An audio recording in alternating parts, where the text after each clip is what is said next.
नमस्कार संस्कृत के प्रिय विद्यार्थियों, आप सभी का बहुत बहुत स्वागत है मैग्नेट ब्रेंच पर। मैं पंकज तिवारी आपके लिए लेकर के आए हैं कक्षा 11वीं की शाश्वती। कक्षा 11वीं की शाश्वती में जो हम अपना पाठ पढ़ रहे थे सत्वम आहो रजस्तमा, समझ रहे ना, सत्वम आहो रजस्तमा, उसी का भाग 1 हमारा कंप्लीट हो चुका था और जल्द से जल्द हम आपके लिए लेकर के आए हैं अनुवाद भाग 2। और भाग 1 में हम लोगों ने जो पढ़ा था वो आपको पता होना चाहिए कि गुण श्रद्धा को 3 भावों, श्रद्धा के 3 भावों को बताया था, 3 भागों में विभाजित करके बताया था, सात्विकी, राजसी और तामसी। इस पर भगवान कृष्ण किसको, अर्जुन को बतलाते हैं, क्योंकि अर्जुन प्रश्न पूछता है किससे, कृष्ण से, कि ये बताएं वासुदेव नंदन कृष्ण कि जो हमारे मनुष्य के अंदर जो भाव जगते हैं, जो प्रश्न है हमारा, जो प्रश्न और निष्ठा जगती है, उस निष्ठा का तात्पर्य क्या है। तो भगवान कृष्ण उनको बतलाते हैं कि सात्विकी, राजसी और तामसी नामक यह 3 हमारी भाव होते हैं, गुण होते हैं। इस पर उन्होंने त्रिविध रूप से वर्णन किया है पहले भाग में, ठीक है ना। और याद रखना कि ये आदर्श स्वरूप, हमारा आदर्श रूप को विद्यमान हमारा रत्न में शामिल, ग्रंथ रत्नों में शामिल ऐसे गीता का सार है जिसे हम अध्ययन कर रहे हैं। हम आपको पाठ के माध्यम से भी मिल रहा है, और दूसरी बात, वैसे तो देखिए हम आपको पढ़ना नहीं है, लेकिन अगर हमें पाठ के माध्यम से ये पढ़ने को मिल रहा है तो ये हमारा सौभाग्य है। यह गीता के 17वें अध्याय से लिया गया हमारा सत्वम आहो रजस्तमा नाम का पाठ, यह 17वें अध्याय से लिया गया है, ठीक है। और इसमें उपनिषदों का इसे क्या है, सार भी कहा गया है। तो स्वीकार करिए आप भी, जिस प्रकार से शास्त्रों ने इसको स्वीकार किया उस प्रकार से हमें भी अपने हृदय में ये क्या करना है, स्वीकार करना है और आगे देखना है। चलिए, कक्षा 11वीं संस्कृत ऐच्छिक सत्वम आहो रजस्तमा अनुवाद भाग 2। पहले भाग का हमने पहला श्लोक पढ़ लिया था, अब दूसरे श्लोक पर हम चलते हैं। वैसे तो श्लोक प्रत्येक भाग में, प्रत्येक श्लोक के साथ में 2-2 श्लोक रखे गए हैं, ठीक है ना। तो इस प्रकार से आपके पुस्तक में भी दिए हुए, तो उसी प्रकार से रखे हैं। हम इसको अलग भी कर सकते थे, 1 2 3 करके भी अलग अलग कर सकते थे। जैसे पहले में भी 4 थे, 2 थे और इसमें भी 2 ही है, लेकिन गणना इनकी 1 है। तो इस आधार से कोई परेशान आपको नहीं होना है, एक साथ इसको लेकर के एक साथ ही उसका अध्ययन कर रहे हैं। चलिए देखेंगे, थोड़ा श्लोक का अध्ययन करेंगे। यजन्ते सात्विका देवान, यजन्ते सात्विका देवान, यक्ष रक्षांसि राजसा, प्रेतान् भूतगणाश्चान्ये यजन्ते तामसा जनाः। यजन्ते सात्विका देवान्, यक्ष रक्षांसि राजसा, प्रेतान् भूतगणाश्चान्ये यजन्ते तामसः जनाः। ठीक है ना। अशास्त्र विहितं घोरं तप्यन्ते ये तपोः जनाः, दब्भालंहंकार संयुताः कामराग बलान्विताः। अशास्त्र विहितं घोरं तप्यन्ते ये तपो जना, दब्भालंकार रस संयुक्ता कामराग बलान्विता। एक साथ पढ़ लेंगे। यजन्ते सात्विका देवान्, यक्ष रक्षांसि राजसा, प्रेतान् भूतगणाश्चान्ये यजन्ते तामसा जनाः। अशास्त्र विहितं घोरं तप्यन्ते ये तपो जनाः, दम्भा अहंकार संयुता कामराग बलान्विता। ठीक है ना। यजन्ते, यजन्ते याद रख लेना कि यजन्ते शब्द यहां बहुवचनांत पद लगा हुआ है। क्या लगा है? यजन्ते जो लोग, यजन्ते जो लोग, बहुत बहुवचन आया है तो सभी लोगों के लिए आया है। सात्विकी, सात्विका, जो लोग सात्विक होते हैं, सात्विक होते हैं, तह देवान, देवान शब्द है यहां, देखे जरा, देवान दिया हुआ है। जो लोग सात्विक होते हैं, सत्व की देवी शक्ति सात्विक होते हैं, देव शक्त होते हैं, अर्थात सत्य की परख करने वाले होते हैं, सत्य बोलने वाले होते हैं और सात्विक भोजन करते हैं, अच्छा भोजन करते हैं और अपनी मानसिकता को अच्छी प्रकार से सदुपयोग में लगाते हैं, सद्गुणों से रहते हैं। ऐसी उनकी बात कह रहे हैं। यजंती, जो सात्विक होते हैं वो देवान माने देवताओं को पूजते हैं। क्या करते हैं? पूजते हैं। यजंती पूजते हैं। और राजसा, जो राजसा होते हैं, राजसी होते हैं, जो रज होते हैं ना, राजसी, सत रज तम, 3 गुण बतलाए हैं। एक बतलाया है सत, एक बतलाया है रज, एक बतलाया है तम। तो सत मतलब जो सात्विक होते हैं। जो सात्विक होते हैं वो देवताओं की आराधना करते हैं, देवी देवताओं को मानते हैं, यज्ञ अनुष्ठान करते हैं। और जो राजसी, जो राजस लोग होते हैं, ठीक है ना, वो क्या है? यक्ष, यक्ष और रक्षांसी, यक्ष और राक्षसों की पूजा करते हैं। क्या करते हैं? यक्ष और राक्षसों की पूजा करते हैं। प्रेतान भूत गणास चान्य यजंते तामसाह जनाह। जनाह का मतलब लोग, और एक लोग नहीं है, बहुवचनांत पद लगा। रामा रामौ रामा, जनः जनौ जनाह, तो बहुवचनांत पद है, तो बहुत सारे लोगों की बात की जा रही है। तो उन्होंने कहा कि बहुत सारे लोग जो तामसी होते हैं, तामसा, तामसी जानते हैं ना, तामसी ऐसा कह सकते हैं कि तामसी भोजन को करना, ठीक है ना, तामसी भोजन करना, तंत्रों पर ज्यादा विश्वास करना, और इस प्रकार से उन्हें दुनियादारी से मतलब नहीं रहता है। लेकिन वो क्या करते हैं? जो तामसी लोग होते हैं वो यजंते माने पूजते हैं। किसको? प्रेत भूत गणास चान्या, भूत प्रेतों की पूजा करते, भूत प्रेतों को जगाते, तंत्र आदियों को ज्यादा मानते। कौन? जो तामसी होते हैं। सात्विक जो होते हैं वो पूजा करते हैं देवताओं की, और जो राजसी होते हैं वो यक्ष और राक्षसों की पूजा करते हैं, और जो तामसी होते हैं वह प्रेत आदि भूत आदियों की क्या करते हैं? भूत और चा लगा हुआ है, तो भूत और प्रेतों की क्या करते हैं? यजंते माने पूजते हैं। ठीक है ना, तो समझ में आया। अशास्त्र विहितम घोरम तप्यन्ते ये तपोजना।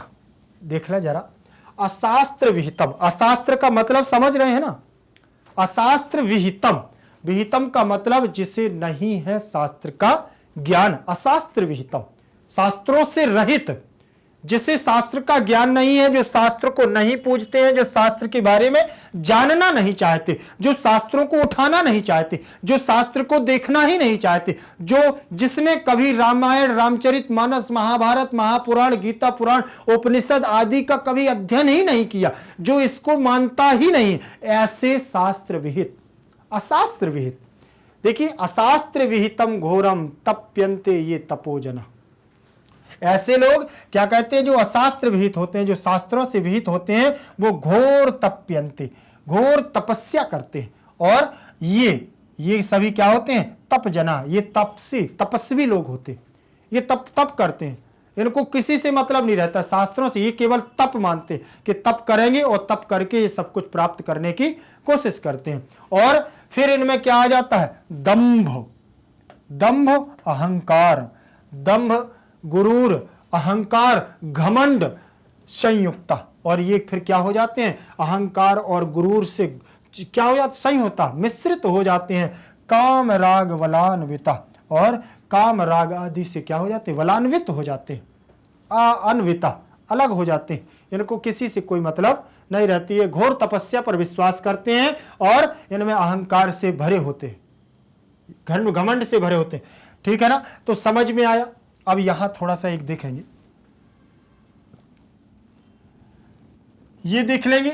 यजंते बहुवचन, प्रेतान में द्वितीय का बहुवचन, प्रेतान, रामान, प्रेतान, द्वितीय विभक्ति का बहुवचन लगा हुआ है।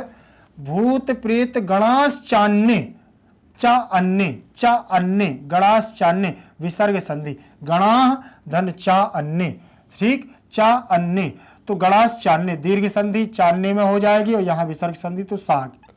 तो भूत प्रेत गणास चान्य, देवान्य, देवान अलग हो जाएगा, और यक्ष राक्षांसी अलग हो जाएगा। यजंते यज धातु पूजने के अर्थ में है, तो यहाँ बहुवचन, यहाँ बहुवचन, ठीक है। और जनाह में प्रथमा का बहुवचन, प्रथमा का बहुवचन। राजसाह में भी प्रथमा का बहुवचन, प्रथमा का बहुवचन, प्रथमा का बहुवचन, ठीक है। अब यहां देखेंगे अशास्त्र विहितम, जो शास्त्र विहित होते हैं, घोर तप्यन्ते, तप धातु तप्यन्ते, यहां पर भी हमारा क्या है, बहुवचनांत पद है, बहुवचन है प्रथमा का, ठीक है ना, प्रथम पुरुष का। तपो तपाह, यहां विसर्ग संधि हो जाएगी, तपाह जना, ये भी बहुवचन है ए, ठीक है ना, यद के रूप में ए आ जाएगा, जो लोग। जनाह बहुवचन, प्रथमा का बहुवचन। दंभ अहंकार, यहां दीर्घ संधि हो गई है, दंभ और अहंकार में दीर्घ संधि। संयुक्ता, संयुक्ता में बहुवचन। काम राग वलान्विताः में बहुवचन, प्रथमा का बहुवचन, ठीक है ना। चलिए आगे देखेंगे। सात्विका देवान यजन्ते, सात्विक देवताओं की पूजा करते हैं। राजसा यक्ष राक्षांसी, और राजसी लोग यक्ष और राक्षसों की यजन्ते माने पूजा करते हैं। और अन्य जो तामसी होते हैं, ऐसे लोग प्रेत भूत गणों की आदि की क्या करते हैं, पूजा करते हैं। गणान में भी भूत प्रेत, भूत गणान में भी द्वितीय विभक्ति का बहुवचन, प्रेतान में भी द्वितीय का बहुवचन। ए में भी बहुवचन, जनाह में भी। ए जनाह, जो लोग अशास्त्र विहितम, अशास्त्र विहित होते हैं, वो घोर तपस्या तप्यन्ते, घोर तपस्या का तप करते हैं। ये चा, और जो दंभ अहंकार से संयुक्त हो जाते हैं और घमंड और उससे चूर हो जाते हैं, ऐसे ये जो काम राग वलान्विता और तान असुर निश्चयान विद्धि, और ये असुर किसके हो जाते हैं, यानी ये असुर प्रवृत्ति के राक्षस कहलाने लगते हैं, ऐसे लोग, ठीक है। तो आगे देखेंगे, आगे देखते हैं। संदर्भ हमारा रहेगा अन्वय के बाद प्रसंग, देखें जरा प्रसंग देखेंगे। संस्कृत में पहले दिया हुआ है प्रस्तुत श्लोका, प्रस्तुत श्लोका अस्माकम, प्रस्तुत श्लोका अस्माकम मतलब हमारी पाठ्य पुस्तकस्य, हमारी पाठ्य पुस्तक के शाश्वती माने शाश्वती पुस्तक है। इत्यस्य सत्वम आहो रजस्तमा, सत्वम आहो रजस्तमा इति शीर्षक पाठात्, इस शीर्षक पाठ से उद्धृता माने उद्धृत है। मूलतः पाठोयम, मूलतः यह पाठ श्रीमद् भगवद गीतायाः, श्रीमद् भगवद गीता के सप्तदशाध्यायात, सप्तदश अध्याय से। यहां पर देखिए कौन सी विभक्ति लगी हुई है, गीतायाः में षष्ठी विभक्ति लगी हुई है। आपने देखा होगा रमा के रूप देखे होंगे, गीता के रूप देखे होंगे, राधा के रूप देखे होंगे, ठीक है ना। और यहीं पर आपने पुष्पा के रूप देखे होंगे, पुष्पा के, यहीं आपने कथा के रूप देखे होंगे, आपने यहीं भाषा के रूप देखे होंगे, ठीक। इसी प्रकार से हमारा यहाँ गीता के रूप आ जाएंगे। यहाँ देखिए एक देख लेंगे यहाँ से, कथा, कथाम, कथया, कथायै, कथायै, कथायाः, कथायाः, कथायाः, कथायाम, कथायाम, संबोधन नहीं लिख रहा हूं अभी, कथायाम। ये हमारा एक वचन के रूप है। द्विवचन में हमारे जो रूप चलेंगे, कथे, कथे, कथाभ्याम, कथाभ्याम, यहाँ भी कथाभ्याम आ जाएगा, कथाभ्याम, यहाँ आ जाएगा कथयोः, कथयोः, यहाँ कथयोः आ जाएगा, कथयोः, कथयोः, यहाँ आ जाएगा रमाः, रमान,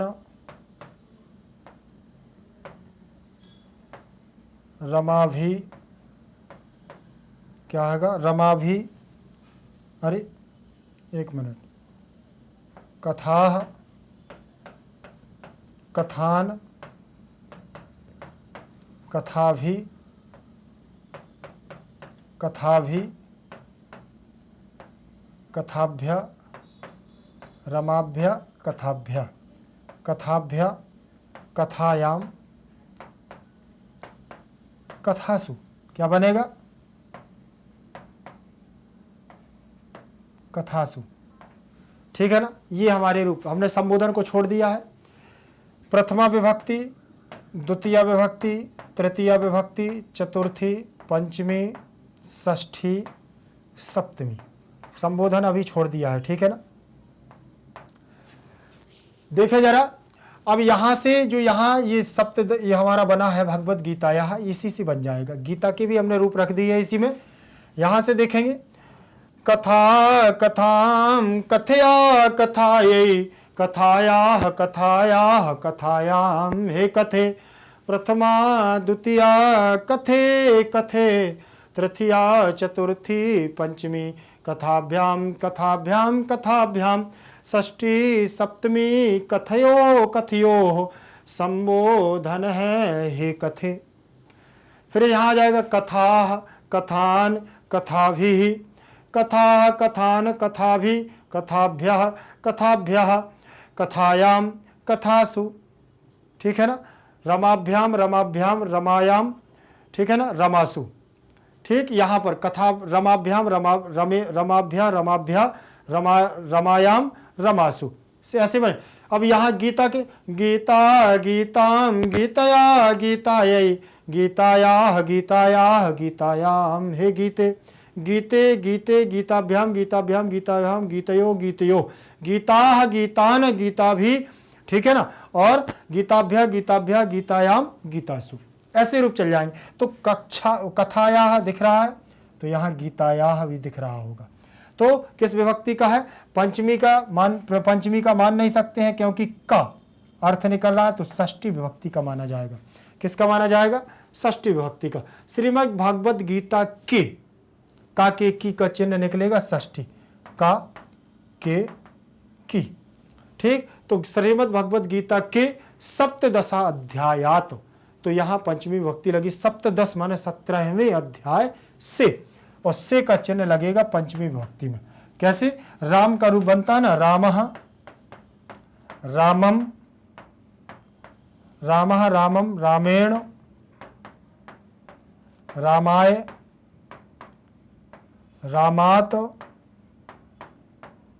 रामस्य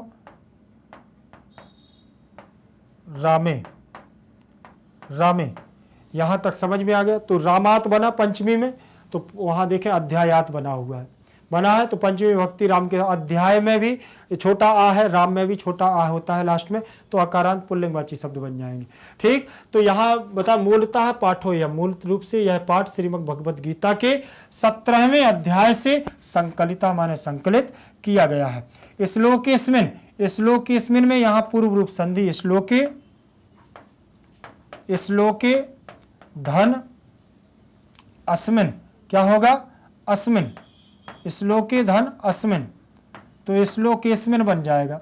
क्या बनेगा? श्लोके धन अस्मिन, श्लोकेस्मिन। कौन सी संधि? पूर्व रूप संधि, पूर्व रूप संधि हो जाएगी, और सूत्र होगा एंगः एंगः पदांता दति, एंगः पदांता दति। तो यहां बन जाएगा श्लोके, श्लोकेस्मिन। इस प्रकार से हमारा यहां बनेगा श्लोकेस्मिन। ठीक है ना। श्लोकेस्मिन पूर्व रूप संधि। मानवानाम षष्ठी विभक्ति का बहुवचन पद। क्या होगा इसमें? षष्ठी विभक्ति का बहुवचन पद होगा, याद रखिएगा। षष्ठी विभक्ति का बहुवचन यहां हो जाएगा श्रद्धा विषय सप्तमी विभक्ति का एक वचन। यहाँ बहुवचन होगा षष्ठी का, यहाँ होगा श्रद्धा विषय सप्तमी का एक वचन। अर्जुनस्य में षष्ठी का एक वचन, अर्जुनस्य में षष्ठी विभक्ति का एक वचन। ठीक, जिज्ञासायाः षष्ठी विभक्ति एक वचन, षष्ठी विभक्ति का एक वचन। समाधानम कुर्बन, कुर्बन में यहाँ सत्री प्रत्यय आ जाएगा, क्री धातु लग जाएगी। ठीक है ना। और यहाँ पर लोट लकार में बन जाएगा कुर्बन। ठीक है ना। ठीक, यहाँ विधिलिंग लकार में बनेगा कुर्बन, करना चाहिए समाधान करने के लिए, के लिए का अर्थ निकलेगा सत्वादि गुणान अनुसारण, सत्व आदि का गुण के अनुसार तेसाम स्वभावम कर्मम च वर्णयन। चलिए यहाँ इतनी सारी चीजें देखने को मिल गई हैं। चलिए देखिए यहाँ ये मिल गया है, यहाँ षष्ठी मिल गई है, यहाँ हमारा पंचमी मिल गई है, यहाँ पंचमी, यहाँ षष्ठी। तो ये सारी चीजें याद रखना।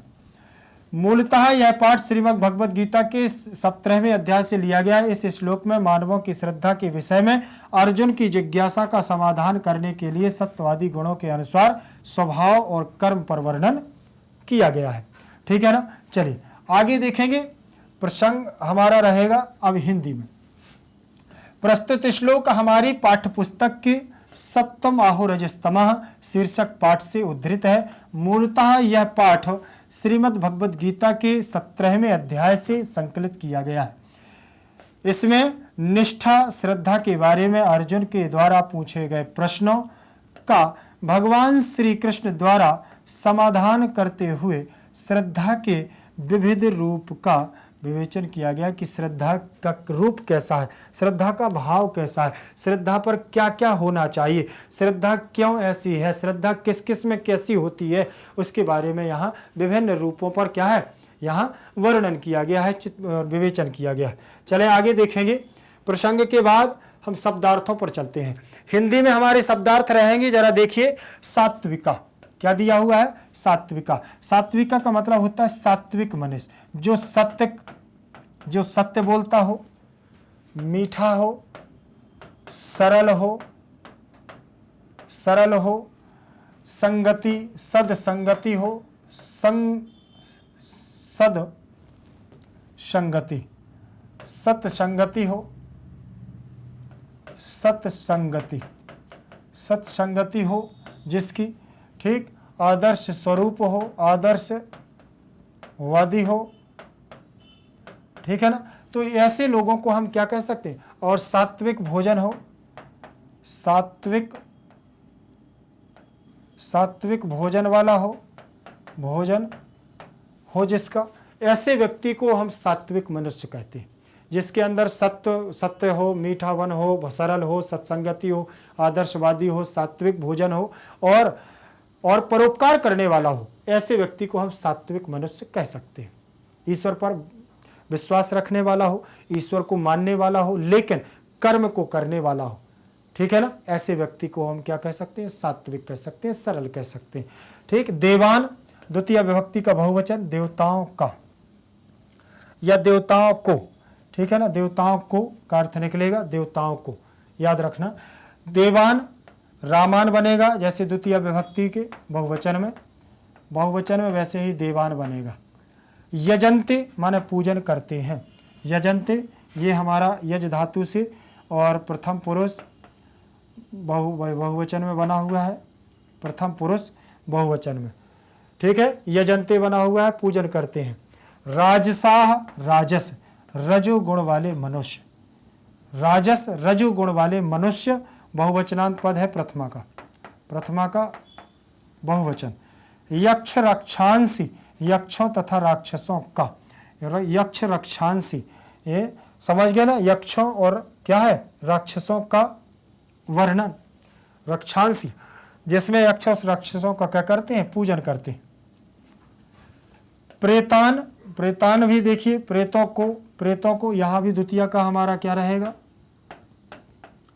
द्वितीय का बहुवचन क्या रहेगा, द्वितीयों का बहुवचन, द्वितीय विभक्ति का। प्रेतों को, वह प्रेतों को पूजता है। और अशास्त्र विहितम क्या होगा, अशास्त्र विहितम, शास्त्र विहित विधि से रहित। जो शास्त्र विधि से क्या होता है, रहित होता है, शास्त्रों की विधि नहीं जानता है। अच्छा, शास्त्र विहित जो शास्त्रों का ज्ञान नहीं रखता है, वही तो शास्त्र विधि से रहित कहलाएगा। अब ठीक है ना। अब देखिए, शास्त्र विधि एक और होती है। मान के चलिए, शास्त्र विधि में पूजन करने का आपको नियम दिया गया है कि हमें किसके लिए कौन से नियम का पालन करना चाहिए। अब उस विधि के अनुसार अगर कोई पूजन नहीं करता है, दूसरी विधि से करता है, तो वो एक तरह से क्या है, हमारा शास्त्र विहित कहलाता है। उसको ज्ञान नहीं है। क्या अब अक्षत का मंत्र बोल रहा है, चढ़ा रहा है धूप का मंत्र, बोल रहा है धूप का मंत्र, तो ये शास्त्र विहित नहीं है। और उटपटांग का जो काम करते हैं और इस प्रकार से उसको क्या है, उनको हम तामसिक लोग कहते हैं, शास्त्र विहित लोग कहते हैं। तप्यन्ते माने तप करते हैं। क्या करते हैं? तप्यन्ते मतलब तप करते हैं, तपस्या करते हैं, पूजते हैं। दंभ अहंकार संयुक्ता, दंभ अहंकार संयुक्ता, दंभ और अहंकार से युक्त, दंभ और अहंकार से युक्त ऐसे काम राग बलान्विता, काम राग बलान्विता, जो दंभ और अहंकार से युक्त हो, गुरूर से, अपने क्रूरता से क्या हो जाए, युक्त हो जाए, ऐसे काम राग बलान्विता माने भोग पदार्थ आसक्ति और हट से युक्त हो जाते हैं। ये भोग पदार्थ में लिप्त हो जाते हैं, आसक्ति हो जाती है इनमें, और क्या हो जाते हैं, ये हट से युक्त हो जाते हैं, हटी हो जाते हैं। जो कुछ इनको करना होता है वो ये करते हैं और इन्हें फिर दुनियादारी से मतलब नहीं रहती है, ये केवल अपनी सुनते। ऐसे व्यक्ति कौन होते हैं? शास्त्र विहित। ऐसे व्यक्ति शास्त्र विहित होते हैं। ऐसे व्यक्तियों को और दुनिया से मतलब नहीं रह जाता है। चलें आगे देखेंगे। अगला रहेगा हमारा ये संस्कृत व्याख्या। संस्कृत व्याख्या को देखेंगे। संस्कृत व्याख्या का मतलब थोड़ा सा विस्तार होता है, ठीक है ना, विस्तार पूर्वक थोड़ा देखना। सात्विकाः सत्व गुण युक्ताः मानवः, सत्व गुण युक्ताः मानवः, ठीक है, सत्व गुण से युक्त ऐसे मानव, सत्व गुणों से युक्त ऐसे मानवों की बात कह रहा है, उन्हें हम क्या कहते हैं? सात्विका। अभी बताया हो ना कैसे, वे मानव जो सत्व गुणों से युक्त हों, जो सात्विक हों, जो आदर्शवादी हों, जो अच्छे भोजन को करने वाले हों और जो सरल स्वभाव के लोग होते हैं, उन्हें हम सात्विक कहते हैं। देवान सुरान देवता नाम हुआ, जो देवताओं की और सुरों की क्या है, पूजा करते हैं, उन्हें हम क्या कहते हैं? जो सात्विक होते हैं वो देवताओं की पूजा करते हैं। यज्ञन्ते माने पूजन, यज्ञम व कुर्वन्ति, पूजन हवन आदि यज्ञ को करते हैं। जो अच्छे व्यक्ति होते हैं वह देवताओं की पूजा करते हैं और यज्ञ अनुष्ठान आदि करते हैं। राजसाह रजोगुण युक्ता, और जो व्यक्ति रजोगुण से संपन्न होता है, ऐसे मानव यक्ष और राक्षस, यक्ष गणानाम राक्षस गणानांच पूजनम कुर्वन्ति, वह राक्षस और गणों की पूजा करते हैं, यक्षों की पूजा करते हैं, जो राजसी लोग होते हैं। अन्य और अपरे चा, और दूसरे लोग, और दूसरे कौन? तामसाह जनाह, जो तामसी लोग होते हैं। तामसी का मतलब जानते हैं? जो कुसंगति पर चलते हैं, जो भोग विलास में लगे रहते हैं, जिनकी कुसंगति होती है, बुरे लोगों के साथ उठना बैठना, और जिन्हें हम ऐसा भी कह सकते हैं कि जो धूर्त क्रीड़ा करते हैं। धूर्त क्रीड़ा का मतलब जुआ आदि खेलते हैं, मदिरा आदि का सेवन करते हैं, ऐसे व्यक्तियों को हम तामसी कह सकते हैं। जो मांस मदिरा आदि जो भक्षण करते हैं, दूसरे जीवों को मार करके जो उनका पान करते हैं, ऐसे व्यक्तियों को भी हम तामसी कह सकते हैं, ठीक है ना। तमो गुण युक्ता मानव, ठीक है ना, ऐसे व्यक्तियों को हम तमो गुण युक्त मानव कह सकते हैं। तमो गुण का मतलब तो समझ गए ना, तामसी। और तामसी व्यक्ति वही होता है, ये राक्षस प्रवृत्ति में ये भी आते हैं। कोई ऐसा नहीं है कि ये हमारे लिए कि ये बहुत अच्छे होते हैं। जो यक्ष और राक्षस होते हैं ना, जो यक्ष राक्षसों की पूजा करते हैं रज वाले, ये तामसी भी राक्षसों के समान होते हैं, दानवों के समान होते हैं। तामस तम होता है, अंधेरा, तम का मतलब ही अंधेरा होता है। चलें आगे देखेंगे, आगे देखते चलें। प्रेतान, प्रेतान का मतलब होता है प्रेत गणान। जो तामसी होते हैं वो प्रेत आदियों की पूजा करते हैं, भूत आदियों की। देखो भूत गणान, भूतान मृत जनानाम, और भूतों की, मृत लोगों की, मरे हुए लोगों को जगाना, उनसे बातचीत करना, ये भूत प्रेत आदियों की बात करते हैं, ठीक है ना। और यजंती माने पूजनम कुर्वन्ति, इनको पूजन करते हैं, इनको पूजन करते हैं। ये जनाः, ये मनुष्याः, बहुवचन पद लगा हुआ है। अशास्त्र विहितम, शास्त्र विधिना रहितम, अशास्त्र विहितम, अशास्त्र विहितम, शास्त्र विधिना रहितम, शास्त्रों से विधि से रहित होते हैं। ये वे क्या करते हैं? घोरम भयंकरम, वो भयंकर होते हैं। कैसे भयंकर होते हैं? तपः तपस्याम, और तपस्या को भी करते हैं, तपस्या को करते हैं। तपस्या को करने के बाद ये अपने तप को ही सब कुछ मानते हैं। तप्यन्ते तपः कुर्वन्ति ये जनाः च तप्यन्ते दंभ अहंकार संयुक्ताः। दंभ और अहंकार से युक्त, दंभेन अहंकारेण च संलिप्ता जनाः ये च, ऐसे लोग संलिप्त हो जाते हैं दंभ से, गुरूर से, अहंकार से, घमंड से चूर हो जाते हैं। काम राग बलान्विता भोगादि पदार्थेन आसक्तिना हटेन च संयुक्ता जनाः सन्ति तान अज्ञान जनान आसुरान निश्चयान विद्धि इतनेवाव अन्वया। ऐसे जो भोग पदार्थ आदि, जो भोग विलास होता ना, भोग विसार, भोग स्त्रियों का गमन करना, भोग विलास आदि में आसक्त हो जाना, और ऐसे व्यक्ति क्या हो जाते हैं, हठी हो जाते हैं। हट होकर के ऐसे संयुक्त लोगों को हम क्या कह सकते हैं, काम राग बलान्विता। आगे देखेंगे व्याख्या के बाद हम भावार्थ को देखते हैं। किसको? भावार्थ को देखेंगे। भावार्थ क्या है? भावार्थ हिंदी में सात्विक अर्थात देवी संपत्ति।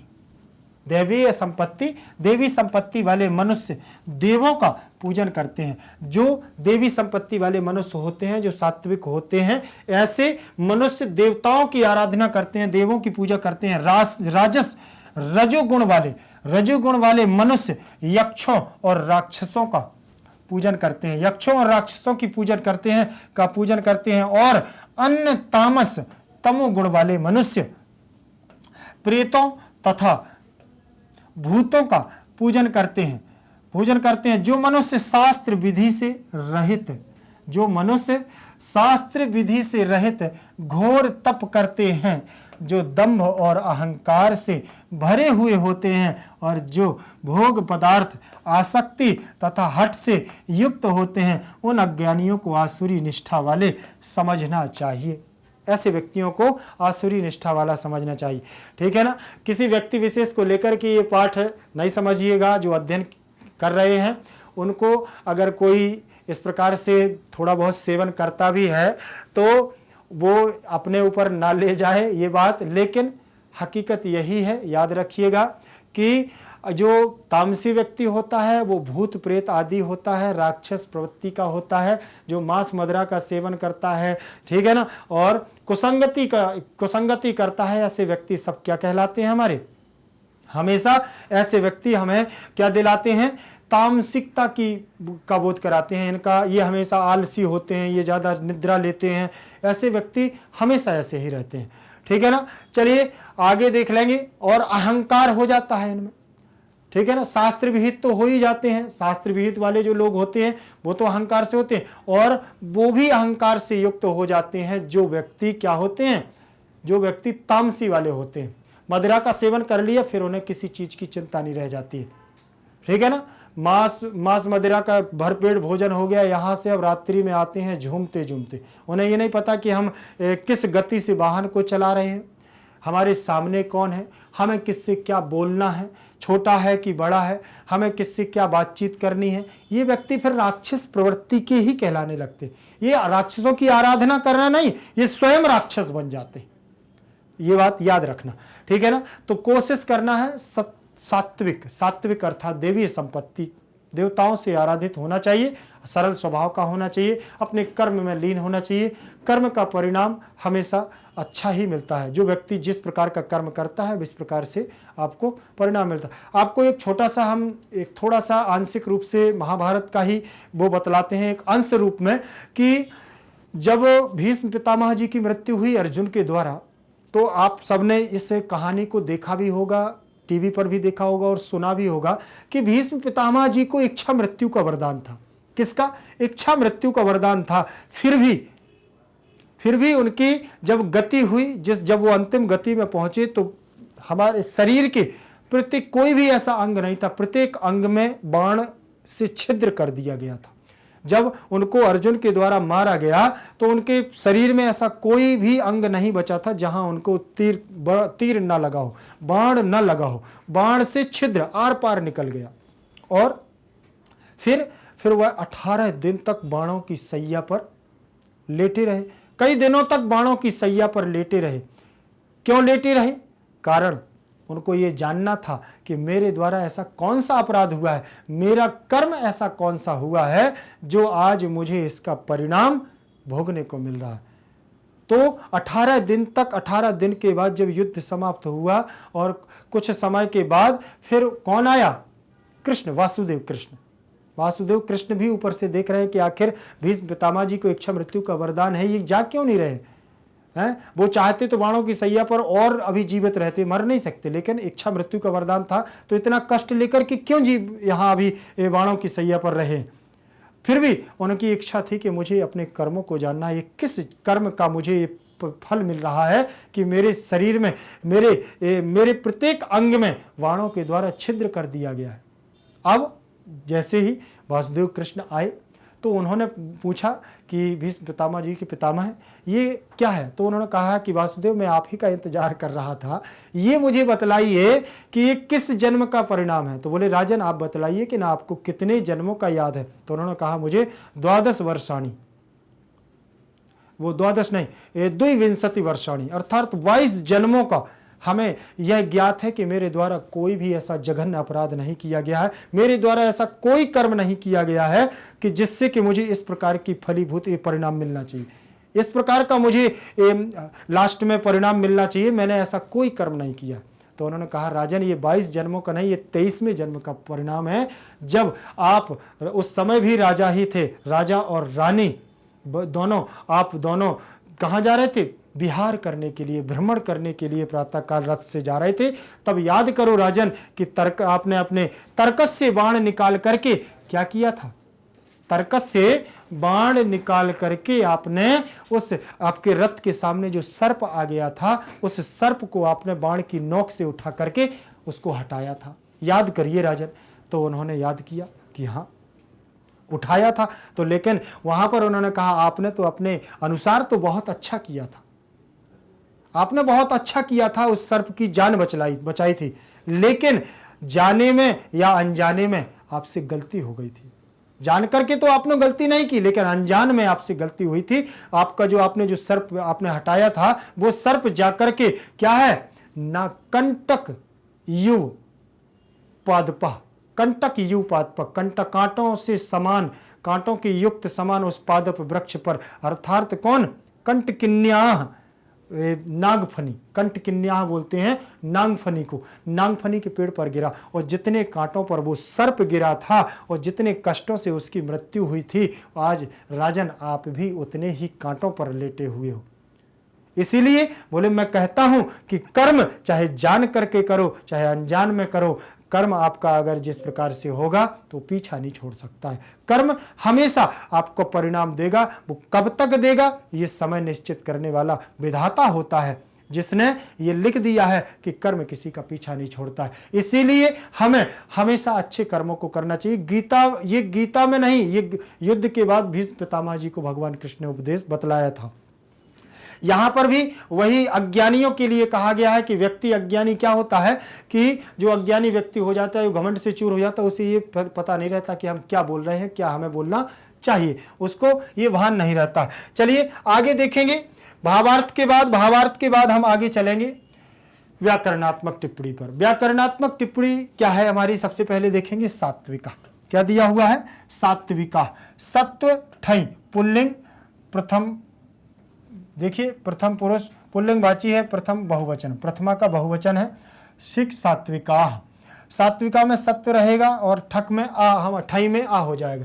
जो ठई प्रत्यय है ये स्त्रीवाची प्रत्यय है, याद रखिएगा। टिड्ढाणई द्वयसज दधनई मात्रच, टिड्ढाणई टिड्ढाणई आई, टिड्ढाणई द्वयसज द्वयसज, टिड्ढाणई द्वयसज दधनई दधनई, टिड्ढाणई द्वयसज दधनई मात्रच मात्रच, तयप ठक ठई कई क्वर्पः क्वर्पः, टिड्ढाणई द्वयसज दधनई मात्रच तयप ठक ठई कई क्वर्पः, ये हमारी स्त्री प्रत्यय हो जाएंगे।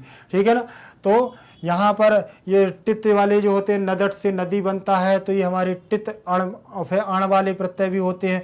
द्वयसज में उरु द्वयसी बनता है, दधनई में उरु दधनी बनता है, मात्रच में मात्रप बनता है, तयप में भी बनता है, ठक ठई कई कहीं कोरपा है, ये सब हमारे ऊर्ध्वसी बनता है, यहीं पर हमारे व्यंते ही बनता है, कौनते ही बनता है, ये ठक प्रत्यय में, ढक प्रत्यय में। ठीक है, तो यहाँ पर भी आ बच जाएगा सत्व। क्या रहेगा? सत्व। सत्व धन ठई, सत्व धन ठई, यहाँ अशेष बच जाएगा और सत्व, और यहाँ हमारा बन जाएगा सत्व धन एक। ठीक है ना, अब यहाँ बन जाएगा हमारा सात्विक। ठीक है, अब बनेगा सात्विक। क्या बनेगा? सत्विक, सत्विक। ये अब यहाँ गीप प्रत्यय लग जाएगा तो हमारा क्या बन जाएगा? सत्विक बन जाएगा, तो बहुवचनांत पद हो जाएगा सात्विका। सत्विका, सात्विकौ, सात्विका, इस प्रकार से सत्विका, सत्विकौ, सत्विकौ, प्रथमा, द्विवचन, एक वचन, द्विवचन, बहुवचन। ठीक है ना। चले आगे देखेंगे। यजन्ति, यज आत्मने पदम, लट लकार प्रथम पुरुष बहुवचनांत पद है। ठीक है ना। यज्यन्ते, यज्यन, यज्यन्ते, यज्येति, यज, यजेति, यज, यजति, यजेति, यजन्ति, यज्यन्ते। हाँ, यजति, यजेति, यजेति, यजन्ति। ये लट लकार, लट लकार वर्तमान, वर्तमान काल, लट लकार वर्तमान काल आत्मनेपद। क्या होगा? आत्मनेपद, आत्मने पदम, आत्मनेपद की धातु है। यहाँ ये बनेगी प्रथम पुरुष, प्रथम पुरुष, एक वचन, द्विवचन, बहुवचन। ठीक है ना। तो यज धातु आत्मने पदम, लट लकार प्रथम पुरुष एक वचन में हमारा यजन्ति बहुवचन में बनेगा। कहाँ बनेगा? बहुवचन में यजन्ति। समझ में आ गया? यज धातु से। और इसमें प्रत्यय की बात करें तो यहाँ पर प्रत्यय ती, ता, ताम, झा। ठीक है ना। क्या होगा? ता, अताम, झा, ता, ताम, झा, था, सा, थाम, धम, इड, बही, महंग, झा। ठीक है ना। तो झा प्रत्यय होगा इसमें। चलिए आगे देखेंगे। जनाह, क्या दिया हुआ है? जनाह, जन धातु बहुवचनांत पद है। जन से जनाह प्रथम पुरुष बहुवचन में बनेगा। ठीक है। जनाह, जनऊ, जनाह, जनाह, जनऊ, जनाह, जनाह। ठीक है ना। अब इसके बाद अगला रहेगा अशास्त्र विहितम। क्या रहेगा? अशास्त्र विहितम, शास्त्रेण विहितम, शास्त्र विहितम। जो शास्त्र के द्वारा जो क्या हो? विहित हो, शास्त्र से जो विहित हो, अलग हो, शास्त्र विहितम। न शास्त्र विहितम इति अशास्त्र विहितम। यहाँ नहीं तत्पुरुष समास भी हो जाएगा। ठीक, शास्त्र से जो विहित हो, जो शास्त्रों का ज्ञान ना रखता हो, जिसे शास्त्र के बारे में, जिसे शास्त्र विधि का ज्ञान ना हो, वो शास्त्र से विहित कहलाएगा। ठीक, शास्त्र से विहित, शास्त्र विहितम, न शास्त्र विहितम इति अशास्त्र विहितम। फिर दिया हुआ है दंभ अहंकार संयुक्ता, दंभ अहंकाराभ्याम संयुक्ता। तो दंभ अहंकाराभ्याम, तो यहां पर लगेगा अहंकाराभ्याम में, देख लीजिए कि द्विवचन पद लगा हुआ है। दंभ और अहंकार से संयुक्त, दंभ और अहंकार से, तृतीय विभक्ति का द्विवचन लगा हुआ है। ठीक, दंभ और अहंकार से संयुक्त, ऐसे हमारा यहाँ तृतीय तत्पुरुष समास हो जाएगा। तृतीय तत्पुरुष समास, तृतीय तत्पुरुष समास हो जाएगा, दंभ अहंकार संयुक्ता। ठीक है ना। चलिए आगे देखते हैं।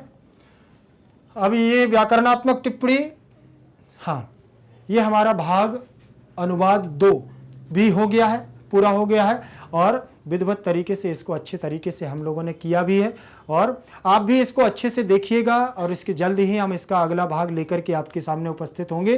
तो याद रखिएगा, आपको चिंता करने की ज़रूरत नहीं है। आप तो बस लाइक करते रहिए, कमेंट करते रहिए, बहुत अच्छे से पढ़ते रहिएगा, ठीक है ना।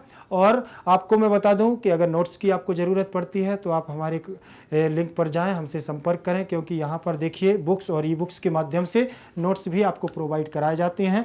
तो याद रखिएगा, हमारी शुभकामनाएं आपके साथ हैं, आपके उज्जवल भविष्य हो। धन्यवाद।